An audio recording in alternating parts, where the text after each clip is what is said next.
Direct BJP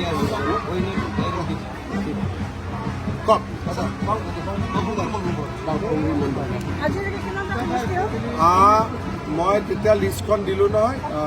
তামোলপুৰত complete হৈ গ'ল, চিৰাঙত কমপ্লিট হৈ গ'ল, বাক্সাত কমপ্লিট হৈ গ'ল, ওদালগুৰিত 3টা সমষ্টি বাকী আছে, কোকৰাঝাৰত 4টা, তাৰমানে 30 হৈ গ'ল, 31, 32 হৈ গ'ল। এতিয়ালৈকে মই যিমানকেইটা সমষ্টিত গৈছোঁ, মানুহে বৰষুণতো বিজেপি মিটিঙত বহি আছে, ৰ'দতো বহি আছে। গতিকে বিজেপিৰ ৰিজাল্ট এইবাৰ বহুত ভাল হৈ যাব পাৰে। এতিয়া নকওঁ, মই গোটেই কমপ্লিট কৰি লওঁ, 20 তাৰিখে ক'ম মই।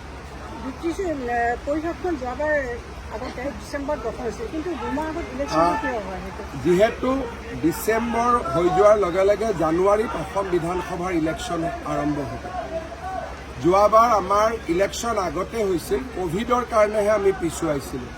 এতিয়া যিহেতু ক'ভিড নাই, সেইকাৰণে UPPL আৰু BPF 2টা দলৰ লগত আলোচনা কৰিয়ে এইটো কৰা হৈছে।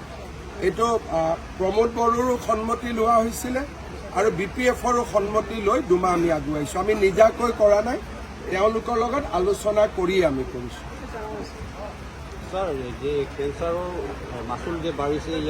এইটো অলপমান ভুল বুজাবুজি আছে। কেঞ্চাৰৰ মাচুলটো ৰাইজে দিব নালাগে। এইটো আয়ুষ্মান ভাৰত কাৰ্ড আৰু আয়ুষ্মান অসম কাৰ্ডত চৰকাৰে পইচাটো দিব। যেনেকৈ আমি তাত লিখিছে যে জেনেৰেল বেডত ইমান টকা বাঢ়িলে, জেনেৰেল বেডৰ পইচাটোতো ৰাইজে দিব নালাগে, কাৰ্ডৰ পৰাহে দিব। কাৰ্ডৰ পৰা দিলে পইচাটো আমি দিল্লীৰ পৰা পাম। সেইকাৰণে এই কথাটো কালি মই গুৱাহাটীত, আজিও কেবিনেট আছে, তাৰপিছত ক'ম। 10,000 টকা এডভান্স খোজাটো ভুল হৈছে, সেইটো আজি মই উইথড্ৰ কৰিব দিছোঁ। কিন্তু বাকী যি চাৰ্জ আছে, ৰেট আছে, এইটোতো পইচাটো আমি দিল্লীৰ পৰা পাম। গতিকে আমি ৰেটটো যদি অলপ বেছি কৰি দিল্লীৰ পৰা টকাটো আনি আকৌ কেঞ্চাৰ পেচেণ্টৰ কাৰণে খৰচ কৰিব পাৰোঁ, কি বেয়া আছে? এইটো বুজি নোপোৱাৰ কাৰণে এইটো প্ৰতিক্ৰিয়া হৈছে। মই আজি মিটিং ৰাখিছোঁ, বস্তুটো ঠিক কৰিম। স্যার VCDC উঠাই দিয়া হ'ব নেকি? VCDC উঠাই দিয়া নহয়, ইলেকশ্যন হ'ব লাগে। তেতিয়াহ'লে কি হ'ব? যি জাতিৰ মানুহ য'ত আছে তেওঁলোকৰে VCDC হ'ব, নিজৰ ঘৰৰ ল'ৰা ছোৱালী হ'ব, ঘৰৰ মা বাবা হ'ব। অসমত যেনেকৈ পঞ্চায়ত আছে, মানুহে অন্যায় কৰিব নোৱাৰে। ইয়াতে VCDCটো নমিনেটেড হয়। সেইকাৰণে যোনে যি ইচ্ছা তাকে কৰে, ৰাইজৰ প্ৰতি একাউণ্টেবল নহয়। সেইকাৰণে 125তম সংশোধনী আমি ইতিমধ্যে ব্যৱস্থা আনিছোঁ যে VCDCটো ইলেক্টেড হ'ব লাগে। স্যাৰ, যে নিখিল বড়ো ছাত্ৰ সন্থাৰ সভাপতি দীপেন বড়োৱে যোৱাকালি প্ৰেছ মিটত কৈছে, এইটো হ'ল 2003ৰ যে চুক্তি হোৱা ট্ৰাইবেল বেল্ট এণ্ড ব্লক, এইটো কম্প্ৰমাইজ কৰা নহ'ব। কৰা ময়ো কৈছোঁ, আমাৰো কম্প্ৰমাইজ কৰিবতো দৰকাৰ নাই। এইটো দীপেন বড়োৰ লগত মই একমত। আমিতো আজি বিজেপি চৰকাৰ থকা কিমান দিন হ'ল? আজিতো 10 বছৰ হ'ল।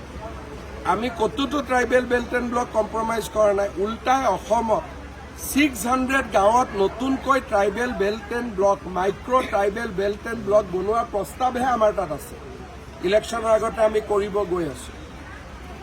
গতিকে উঠোৱাটো নহয়, 600 নতুনকৈ micro' tribal belt and block বনোৱাৰহে কাম আমি হাতত লৈছোঁ। গতিকে এইটো কথা কোনোবাই ইলেকশ্যন আছে কাৰণে বেছিকৈ উলিয়াই আছে।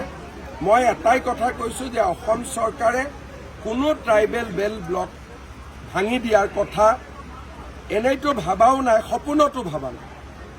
গতিকে এই কথাটোলৈ বিতৰ্ক হ'ব নালাগে, আৰু যি কথা আমি কৰা নাই সেই কথালৈ বিতৰ্ক হ'ব নালাগে।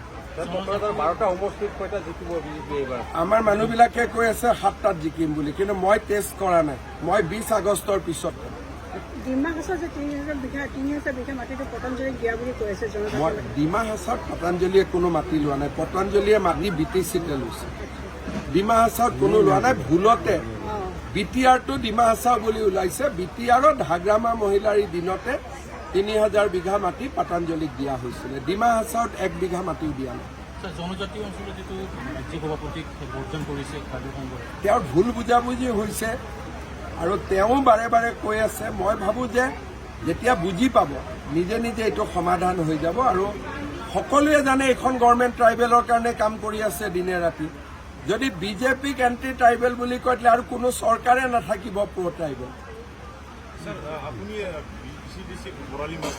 একদম বৰালি মাছ হয়। মই ক'লো নহয় কোনো বিজেপি বিলাকো হ'ব নালাগে চেয়াৰমেন, এইবিলাকত সোমাবই নালাগে। মই বিজেপিৰ মানুহবিলাককো কৈছো, নলবাৰীত যদি চবে অৰুণোদয় পাব পাৰে, জালুকবাৰীত যদি চবে অৰুণোদয় পাব পাৰে, চবে প্ৰধানমন্ত্ৰীৰ ঘৰ পাব পাৰে, BTCত কিয় নোৱাৰে? সেইকাৰণে মই বিজেপিৰ মানুহকো কৈছো যে ইলেক্টেড VCDC হ'ব লাগে, লিষ্টত নাম দি VCDC হ'ব নালাগে। আৰু এইটো BTC ৰাইজে বিচাৰিছে, এইটো মোৰ কথা নহয়। আৰু বিজেপি হ'লেও ভুলটো ভুল, এইটো বিজেপি হ'লে 7 খুন মাফ, এইটো মোৰ ছিষ্টেমত নাই। বিজেপিয়ে বেয়া কাম কৰিলেও বেয়া, মই বেয়া কাম কৰিলেও বেয়া, আমি কোনো ভগৱান নহয়। হিমন্ত বিশ্ব শৰ্মাই বেয়া কাম কৰিলেও